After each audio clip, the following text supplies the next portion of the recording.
If you're trying to manifest your dream house, then this is the video for you. We had 6 months of tears, delays, just everything that you can imagine, and we managed to move into our dream house. So today I'm going to share with you my top 5 manifesting tips for manifesting your dream house. But before we get into it, when you think of your dream house, you cannot be thinking of a £5 million mansion if you're living with your parents still. Like, when you manifest too big too quickly, your manifestation can't come in because you're not in the right mind space to be able to bring it in. It seems so far-fetched that there's nothing in your reality at that moment in time to make you believe that it is actually possible. So you need to kind of start small when it comes to manifesting, but you can manifest your dream house in terms of exactly how many bedrooms you want, how many bathrooms you want, how big you want your garden, whereabouts do you want to live. Like, it might not be the £5 million mansion that you might have thought that you wanted, but your dream house can still be adequate for you and for you to live like a very happy life. So in saying that, let's go straight into step 1, which is get specific with what you want. The universe loves clarity, and if you're not specific on exactly the house that you want, it's going to be hard for the universe to move things around to be able to give it to you. I got so clear on the house that we're in right now.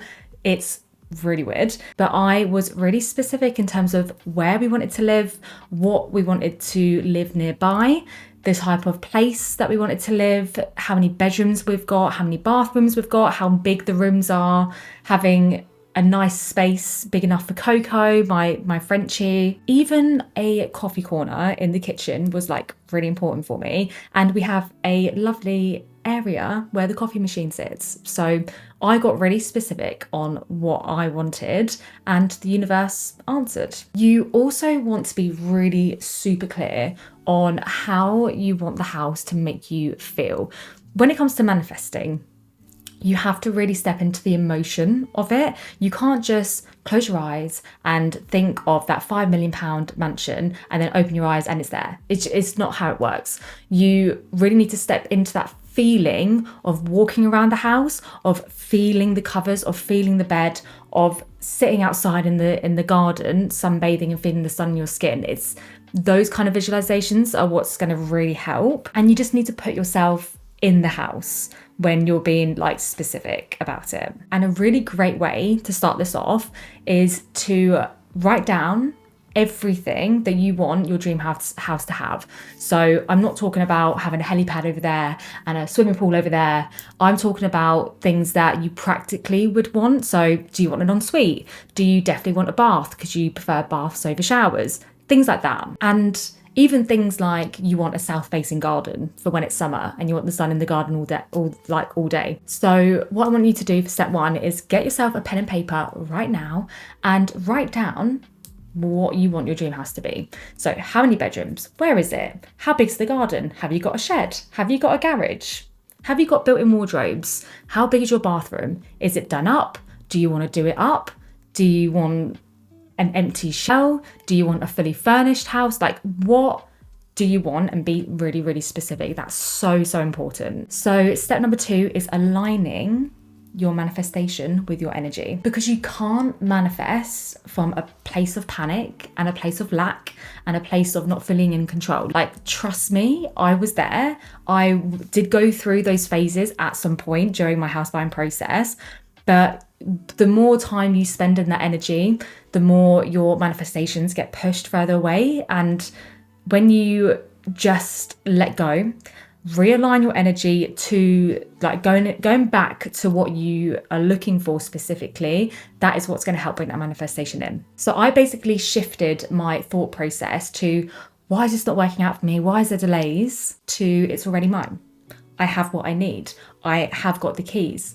My house is mine. This is my home. So you're basically placing yourself in the present tense in your new house, if that kind of makes sense. And a really great way to do this, to align your energy with your manifestation, is to start putting in even small actionable steps to actually get your house. So for example, going and doing a bit of shopping, buying really cute mugs that you know that you want to have your morning coffee in the morning. Start going through your cupboards that you know that you're going to have to pack your bag soon. So you're intentionally getting your space, your energy, your aura ready for when you do move, because you know you're going to move. So you need to start getting ready for it, energetically and physically as well. I basically became the version of me who already had her dream house, and that's exactly what you need to do too. So my advice to you is to think about how your future self would feel being sat in your already house because you've manifested it.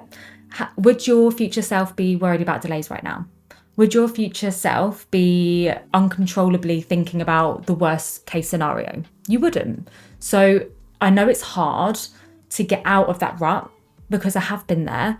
But when you keep bringing your energy back and realigning into the present of actually having the house itself, that's where you need to keep like reversing the energy into that space, because you need to be able to focus on the things that you can control. So step number 3 is creating a daily manifestation ritual. Now, this might seem a little bit out there and a bit maybe woo-woo to some people, but I think having a solid manifestation routine, if you're looking to get your dream house, and even with anything in general, having a continuous, consistent routine, whether you do that in the morning or in the evening, whatever works for you, it really helps, again, brings back your energy, realigns your thought process, and kind of takes you out of that mindset of being out of control and not knowing where things stand and not knowing what's going on. So for me, I did a few things. Number 1, I did gratitude every single morning. Did not miss a day, by the way, did not miss a day. And I basically wrote out 10 things that I was grateful for. And I mixed in a lot of things that I have. So for example, I'm so grateful for my dog. I'm so grateful for my family. I'm so grateful for the fresh water that I'm able to drink every single day. So things that I know in my reality is there and I can see it with my own eyes, and my brain isn't like, but you don't have a dog. I do. So it knows that it's there in my current reality. And then you start weaving in things about whatever future you want. Let's say in terms of getting your dream house, you start weaving in, I'm so thankful that I was able to sit in the morning having my first coffee in the new house with the sun beaming down on my face. Or I'm so thankful that the estate agents were so kind and so happy when we collected our keys today, that sort of thing. So you want to start weaving in things of the future about your house now, and it sounds strange, but trust me, it works. Another thing as well that I did was that I started just a 5-minute visualization of closing my eyes and feeling the keys in my hands, like taking them from the estate agent's hands and actually holding them and hearing them and feeling them. Also opening the door with the keys and walking through the front door of the house. I visualize that a lot, and this really helps bring into your mind what it's actually going to be like in the future. So you're already kind of like bringing through that manifestation in the present moment. And the more you do this, the more that you can start telling your kind of subconscious mind, this is what the future's going to be. And I know it's going to happen for me. And you just keep repeating that continuously. If you're brand new to things like gratitude and manifestation and stuff, I would really recommend you read The Magic by Rhonda Byrne. She is an Australian author. She's incredible. And if you haven't heard of The Secret, there's a Netflix documentary on it. I really recommend you go and watch that, because that will help with like your mindset and things about like stuff that you can manifest. It is possible. But this book is so great. It's basically a gratitude challenge, and we were about 5 months in, and I was doing quite a lot of the work in terms of manifestation, and nothing was kind of coming up. That there was a few more delays, this, that and the other, and I just kind of thought, well, what's going on? Because I feel like I'm trying to do as much as I can here, and I was consistent with it. I stuck my guns, even though we had delay after delay. And I was also doing this gratitude challenge at the same time. And funny enough, we got our keys about 3 days after I finished this book. And it's like, I think this is 28 days long, and it has a mixture of different things, like having a gratitude rock before you go to bed and thinking of the best thing that happened to you that day. Your subconscious mind will then naturally start picking up good things that happen throughout the day. it basically just changes your whole perception of your day-to-day life and brings in more like positive energy and stuff like that. But yeah, 10 out of 10 book. Highly recommend you read it, and I've got a link down below for it too. Another thing that I would do a lot in terms of like a manifestation ritual, and I didn't do this every single day, I did miss days sometimes. Gratitude is the one thing that I did all the time. Visualization every now and again, most of the time, but not every single day. I cannot tell you how good it is to script your thoughts, get them out of paper, because when we were going through rough times and I was really like in my own head, journaling things helped me so much. And some of the things in here, like I was really upset, and it's like I'm not very happy and I'm really sad, but so it's really nice to look back at this and seeing how far we've come. And yeah, just feeling very grateful now for the person back then who was going through this. And I just want to say, like, you will get the keys, just relax a little bit and just chill out and be patient.